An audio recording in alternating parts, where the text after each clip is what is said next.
नमस्कार। News state के digital platform पर आपका स्वागत है। मैं हूं आपके साथ में ऋतु तोमर। बात करेंगे उत्तर प्रदेश की मिल्कीपुर सीट को लेकर, जिसको लेकर आज यानी कि चुनाव आयोग विधानसभा जो सीट है उसमें चुनाव की तारीखों का ऐलान कर सकती है, क्योंकि आज दिल्ली की विधानसभा चुनावों के लिए प्रेस कॉन्फ्रेंस होगी लगभग 2 बजे, जिसमें चुनाव की तारीखों का ऐलान किया जाएगा। और ये उम्मीद लगाई जा रही है कि मिल्कीपुर सीट को लेकर भी उपचुनाव की तारीखों का ऐलान आज हो जाएगा। मेरे साथ में जुड़ेंगी गौरव, जो कि मिल्कीपुर सीट को लेकर थोड़ा विस्तार से मेरे साथ में चर्चा करेंगे। मिल्कीपुर सीट एक ऐसी सीट है जिसमें जब नवंबर में हाल ही में उपचुनाव हुए थे उत्तर प्रदेश में, लगभग 9 सीटों पर उपचुनाव हुए थे। हालांकि होना तो मिल्कीपुर सीट पर भी उपचुनाव था, लेकिन नहीं हुआ, जिसकी वजह थी कि एक मामला, एक याचिका डाली गई थी मिल्कीपुर सीट को लेकर कोर्ट में, हाई कोर्ट में, जिसकी वजह से वहां पर चुनाव टाल दिए गए थे। लेकिन अब ये उम्मीद है कि यहाँ पर उपचुनाव हो जाएगा। सबसे पहले तो गौरव, मैं आपसे ये जानना चाहूंगी कि वजह क्या थी कि उस वक्त उपचुनाव नहीं हो पाया। देखिए 2022 के चुनाव में जो अवधेश प्रसाद है उनकी जीत को लेकर, उसमें कुछ अनियमितता को लेकर जो भाजपा उम्मीदवार थे गोरखनाथ पासवान, उन्होंने इलाहाबाद हाईकोर्ट में एक याचिका डाली थी जिसपे सुनवाई नहीं हुई थी। इस याचिका की वजह से जब 9 विधानसभा के उपचुनाव होने थे, उसके साथ मिल्कीपुर भी होना था, 10 विधानसभा के उपचुनाव होने थे, लेकिन चूंकि मामला न्यायालय में था, इस वजह से जो इलेक्शन कमीशन है उसने यहाँ चुनाव नहीं कराया। फिलहाल जो याचिका थी इलाहाबाद हाईकोर्ट से, वो वापस ले ली गई है गोरखनाथ पासवान की तरफ से। अब जो है आज जो 2 बजे प्रेस कॉन्फ्रेंस होना है दिल्ली विधानसभा चुनाव को लेकर, उसके साथ ही जो मिल्कीपुर विधानसभा पे उपचुनाव होना है उसको लेकर भी अटकलें तेज है कि हो सकता है कि प्रेस कॉन्फ्रेंस में चुनाव आयोग की तरफ से मिल्कीपुर को लेकर भी ऐलान कर दिया जाए। ये तो है। चलिए ठीक है, यानी कि जो अगर हम यहाँ पर बात करें गोरखनाथ की, बाबा गोरखनाथ जो कि मिल्कीपुर सीट से पहले विधायक रह चुके हैं, उन्होंने यानी कि जाहिर तौर पर पहले अखिलेश यादव और समाजवादी पार्टी की तरफ से ये इल्जाम भी लगाया जा रहा था कि जानबूझकर मिल्कीपुर सीट के जो उपचुनाव है वो टाले जा रहे हैं। उसके बाद ये बात सामने आई कि नहीं, हाईकोर्ट में याचिका है। फिर उसके बाद जो बाबा गोरखनाथ है वो खुद हाईकोर्ट पहुंचे और उन्होंने कहा कि अब इस याचिका को मैं वापस लेता हूँ, यानी कि इस केस को मैं खत्म करता हूँ, क्योंकि इसका अब कोई औचित्य है नहीं, क्योंकि खुद वहां से अवधेश प्रसाद जो विधायक रह चुके हैं वो इस्तीफा दे चुके हैं, वो सांसद बन चुके हैं, तो सीट खाली हो गई है। तो उस पे हाईकोर्ट में याचिका दाखिल करके उस पे केस डलवाकर कोई फायदा होना नहीं था। हालांकि इस बात को लेकर भी बहुत कंट्रोवर्सी रही थी, क्योंकि ये आरोप लगे थे कि अखिलेश यादव यानी कि समाजवादी पार्टी की तरफ से कई वकील खड़े कर दिए गए हैं कि जो वो केस है वो खत्म ना हो। लेकिन अब फिर से ये उम्मीद है कि इस सीट पर उपचुनाव जल्द ही हो जाएगा। आज तारीख हो सकता है कि सामने आ जाए। लेकिन इसके साथ ही तैयारी बीजेपी और समाजवादी पार्टी दोनों की तरफ से लगातार चल रही है। बीजेपी पूरी उम्मीद में है, जो धब्बा लगा था अयोध्या सीट यानी कि फैजाबाद सीट से लोकसभा चुनावों में हारने का, उसे किसी तरह से मिल्कीपुर सीट पर चुनाव जीतकर धो दिया जाएगा।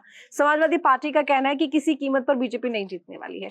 रणनीति की बात की जाए तो क्या कुछ तैयारी दोनों तरफ की जो पार्टीज हैं उनकी तरफ से चल रही है? देखिए, जब से लोकसभा के नतीजे हैं तभी से भारतीय जनता पार्टी मिल्कीपुर का जो विधानसभा का उपचुनाव होना, तभी से उसको लेकर सीरियस आपने देखा होगा जिस प्रकार से सीएम योगी ने जब चुनाव की तारीखों का ऐलान नहीं हुआ था उपचुनाव का, उससे पहले किस प्रकार से अपनी कोर कैबिनेट है, कोर कैबिनेट के जो वरिष्ठ कैबिनेट मंत्री हैं जिनका एक राजनीति में बड़ा अनुभव है, चाहे वो सूर्य प्रताप शाही जैसे सरीके नेताओं को उस सीट पे लगा रखा था। हालांकि याचिका के बस वहां चुनाव नहीं हो सका, लेकिन जिस तरीके से आज सुगबुगाहट है कि ऐलान हो सकता है, उसके बाद फिर सीएम योगी पूरी ताकत के साथ इस उपचुनाव को लड़ने, क्योंकि देखिए सीएम योगी उस पूरे सीट को ही अपनी प्रेस्टीज से जोड़ के देख रहे थे। आपने देखा होगा जिस प्रकार सीएम योगी उपचुनाव से पहले जब तारीखों का ऐलान नहीं हुआ था, उसके पहले लगातार वो 3-4 दफा गए मिल्कीपुर और वहां बड़े बड़े योजनाओं का लोकार्पण किया, शिलान्यास किया, वादे किए। अब देखिए दोनों पार्टियों की तरफ से पत्ते खोल दिए गए हैं। समाजवादी पार्टी ने अजीत प्रसाद जो अवधेश प्रसाद के बेटे उनको प्रत्याशी के तौर पर आधिकारिक तौर पर ऐलान कर दिया है, और बीजेपी की तरफ से भी बाबा गोरखनाथ को ही आधिकारिक प्रत्याशी उनकी तरफ से शायद होगा, क्योंकि जिस प्रकार का समीकरण है मिल्कीपुर विधानसभा सीट पे 3.5 लाख उम्मीदवार हैं, 3.5 लाख मतदाता हैं, उनमें 1,20,000 दलित हैं, 55,000 यादव हैं, 60,000 ब्राह्मण हैं, 30,000 मुस्लिम हैं। सबसे ज्यादा यादव और पासी। हाँ, यादव और पासी नहीं, ब्राह्मण 60,000 है, यादव 55,000 है, और जो क्षत्रिय 25,000। जैसे वहां का जो फॉर्मूला है ना कि अगर जो दलित वोटरों के साथ अगर ब्राह्मण वोटर और क्षत्रिय वोटरों को एकजुट कर जाता है, उसकी जीत सुनिश्चित हो जाती है। लेकिन अखिलेश का पीडीए क्योंकि इस उपचुनाव में तो देखने को नहीं मिला था, लेकिन मिल्कीपुर में कितना कामयाब रहेगा, क्योंकि देखिए वो सीट दलित बाहुल है और अवधेश प्रसाद का जो अपना एक व्यक्तित्व रहा है, क्योंकि 9 बार 10 बार से वहां से विधायक रहे हैं, एक बार सांसद भी है, तो उनका अपना व्यक्तित्व रहा है, इस वजह से वो लगातार जीत हासिल करते आए। लेकिन दलित वोटों में उनका तो अच्छा पैठ है। अब यादव कितने एकजुट होकर उनके साथ आते हैं, क्या पीडीए फॉर्मूला के तहत क्या ब्राह्मण अगड़ा भी आता है कि नहीं आता है, तो ये देखना दिलचस्प होगा। लेकिन देखिए जिस प्रकार फिलहाल पूरी सीट का ताना बाना है वो बुनता हुआ नजर आ रहा है, और पूरी लड़ाई दिलचस्प मोड़ पे नजर आ रही है, और बीजेपी कहीं ना कहीं चाहेगी कि जो एक डेंट लगा है उनकी इमेज में अयोध्या हारने के बाद, वो मिल्कीपुर जीतकर उस डेंट को सुधारने का प्रयास करेगी। हालांकि उपचुनाव में कुंदर की सीट जीतकर बीजेपी ने कुछ हद तक अपने उस डेंट को सही करने का प्रयास किया है, लेकिन इस सीट से अगर बीजेपी मिल्कीपुर सीट की अगर फतह हासिल करती है तो कहीं ना कहीं लोकसभा चुनाव में जो अयोध्या से हार का सामना करना पड़ा है उसका मुंहतोड़ जवाब देने के लिए समाजवादी पार्टी के बिल्कुल। और तो अभी आप यहाँ पर गौरव कह रहे थे कि पिछली बार, क्योंकि खुद मुख्यमंत्री योगी आदित्यनाथ नजर रखे हुए हैं इस सीट पर चुनाव जिताने को लेकर, और सबसे बड़ी बात यह है कि पिछली बार 30 स्पेशल टीम बनाई गई थी तमाम सीटों पर चुनाव के लिए, और इस बार भी 6 मंत्रियों की एक टीम बना दी गई है जो कि मिल्कीपुर सीट को लेकर तैयारी कर रही है। खुद मुख्यमंत्री योगी आदित्यनाथ पिछले 15 दिन में 3 बार जा चुके हैं अयोध्या, और आगे आने वाले समय में भी उनके बहुत सारे कार्यक्रम हैं जिसमें जनसभा को संबोधित करना भी शामिल होगा। मुख्यमंत्री योगी आदित्यनाथ ने इस बार कमान खुद संभाल ली थी, क्योंकि यहाँ पर जो हाल ही में लोकसभा चुनाव हुए उसके बाद जाहिर तौर पर बीजेपी का जो वोट बैंक है वो घटा है, और ऐसे में जो जिम्मेदारी थी वो मुख्यमंत्री योगी आदित्यनाथ के कंधों पर ज्यादा थी, जिसको देखते हुए उन्होंने उपचुनाव में कमान संभाली और काफी अच्छा परिणाम भी आया। लेकिन क्या जो परिणाम हमें इन उपचुनावों में देखने को मिला, कुछ उसी के सरीखे हमें इन मिल्कीपुर के उपचुनाव में देखने को मिलेगा? ये थोड़ा सा यहाँ पर कहना मुश्किल होगा, क्योंकि मिल्कीपुर सीट में समाजवादी पार्टी का जो वोट बैंक है वो काफी स्ट्रांग है।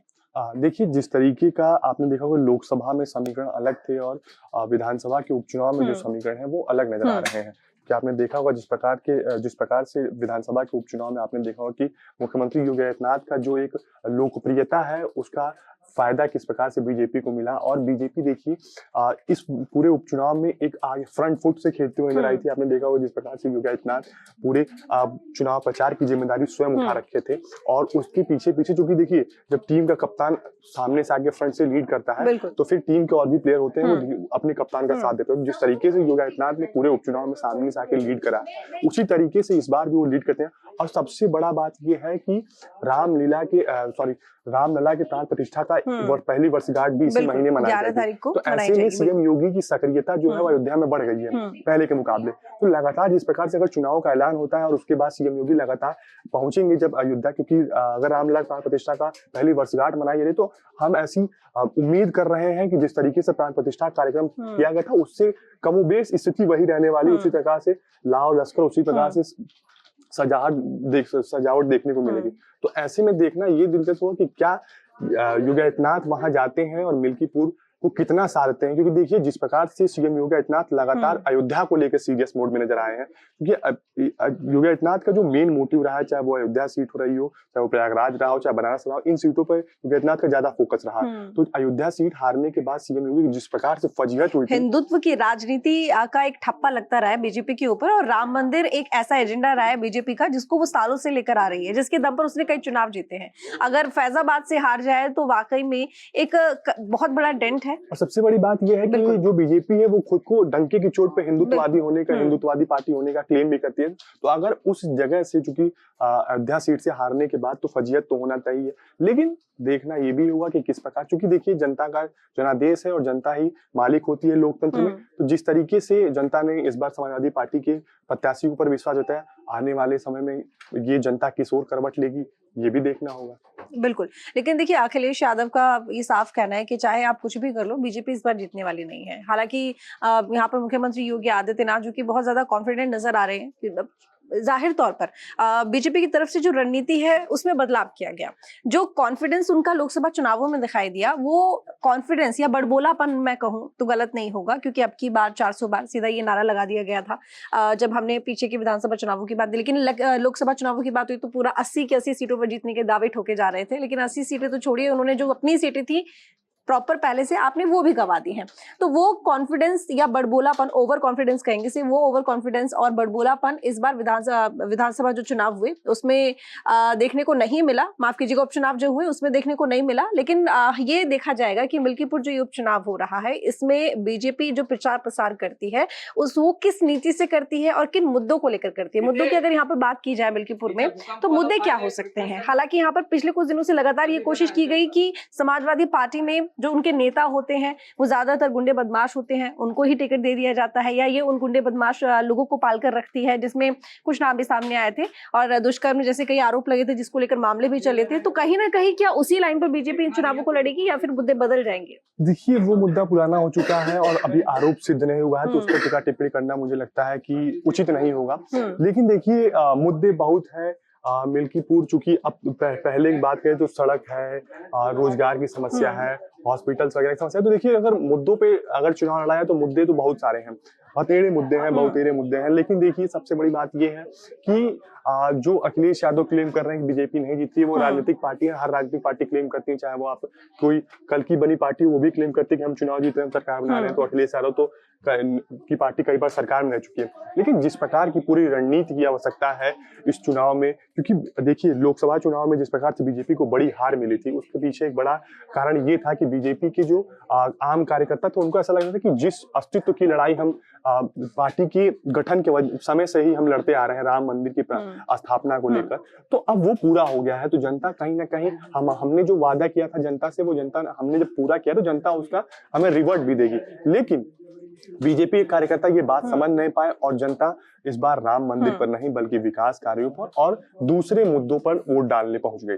तो इस वजह से बीजेपी को बड़ी हार देखनी पड़ी। हालांकि उपचुनाव में आपने देखा होगा कि इस प्रकार से बीजेपी के कार्यकर्ता, चाहे वो आरएसएस कार्यकर्ता हो, चाहे वो बूथ लेवल के कार्यकर्ता हो, वो घर घर पहुंचे, पन्ना प्रमुख हो, हर कार्यकर्ता एक एक वोटर से मिलने का प्रयास किया और उसका नतीजा आपको देख के है कि 9 में से 7 बीजेपी, 2 बिल्कुल। और जब लोकसभा चुनाव हुआ तो जाहिर तौर पर अयोध्या के लोगों से बात करने के लिए तमाम जो मीडिया है वो पहुंचा था, तो कई बातें सामने आई थी जिसमें कि मुआवजा ठीक नहीं मिला या विकास की आंधी में जो एक लोअर क्लास का जो आदमी होता है वो दब रहा है, उनको वो नहीं मिल रहा जो मिलना चाहिए, या इस विकास का जो फायदा उनको होना चाहिए वो नहीं हो रहा, शायद इसी वजह से उनकी तरफ से वोट नहीं किया गया। ये तमाम तरह की बातें और एक कह सकते हैं यहाँ पर कि कोशिश की गई ये बताने की कि आप जो विकास यहाँ अयोध्या में कर रहे हो वो दिखावटी है, वो लोगों तक पहुंच ही नहीं रहे, इस तरह की बातें सामने। हालांकि अगर बात की जाए जमीनी तौर पर तो जाहिर तौर पर विकास होता है तो सभी को फायदा होता है, चाहे वो वहां पर ठेली वाले लोग हों, दुकान वाले लोग हों या जिनके घर हों, क्योंकि आज की अगर डेट की बात की जाए तो जाहिर तौर पर विकास की वजह से वहां के जो जमीनों के रेट है वो एकदम आसमान छू रहे हैं। जी, सबसे पहली बात तो मैं ये कहता हूं, विकास दिखावटी हो ही नहीं सकता है, क्योंकि विकास होगा तो लोगों के जनजीवन में उसका प्रभाव पड़ता है। आपने देखा हो कि आज से अगर 10 साल पहले की अगर स्थिति हम अयोध्या की देखें तो सड़कों का क्या बदहाली थी, वहां स्थिति क्या थी। आपने वेंडर वालों की बात की, तो ठेला वालों की बात की, उनकी स्थिति क्या थी, वो कैसे रहते थे। कुछ साल पहले जाते थे तो होटल्स नहीं मिलते थे, आज होटल्स में जगह नहीं है रुकने के लिए। होटल्स में जगह नहीं है। देखो, कहीं ना कहीं जो पर्यटन, चूंकि जो भारतीय जनता पार्टी का एक पूरा वो रहा है, मैनिफेस्टो रहा है, एक नैरेटिव सेट करने का प्रयास रहा है कि वो धर्म को थोड़ा पर्यटन से जोड़ने का कार्य करती रही है। तो इसकी वजह से आपने देखा हुआ कि चूंकि राम मंदिर बनने के बाद जो पर्यटकों की संख्या है, जो श्रद्धालुओं की संख्या है, वो बड़ी संख्या में अयोध्या पहुंची। इस वजह से आपने देखा होगा कि जो न सिर्फ छोटे व्यापारी बल्कि बड़े व्यापारियों को भी इसका फायदा मिला है और वहाँ रोजगार का सृजन भी हुआ है। आपने देखा हो जो सोशियो इकोनॉमिक एक्टिविटी वहाँ बढ़ी हुई है, तो उसको देखने में ये नहीं कहा जा सकता, सीरियस नहीं कहा जा सकता कि दिखावटी आखिर विकास कार्य दिखावटी हो ही नहीं सकता है। बिल्कुल, ये तो सरासर ही आप भटकाने का प्रयास कर रहे हैं। तो चलिए देखते हैं, क्योंकि 2 बजे प्रेस कॉन्फ्रेंस होनी है और प्रेस कॉन्फ्रेंस के बाद क्या तारीख सामने आती है। हालांकि जैसे ही तारीखों का ऐलान हो जाएगा 1 हफ्ते के अंदर अधिसूचना जारी हो जाएगी और शायद फरवरी की अगर बात करें तो फरवरी मिड तक इलेक्शंस भी हो जाएंगे और रिजल्ट भी सामने आ जाएगा, जिसके बाद ये साफ हो जाएगा कि आखिर मिल्कीपुर सीट पर कौन सी पार्टी ने बाजी मारी है। आपको जानकारी कैसी लगी कमेंट करके जरूर बताइएगा, लाइक कीजिएगा, शेयर कीजिएगा। धन्यवाद। न्यूज नेशन अब व्हाट्सएप पर खबरों के ताजा अपडेट के लिए न्यूज नेशन के इस QR कोड को स्कैन करें।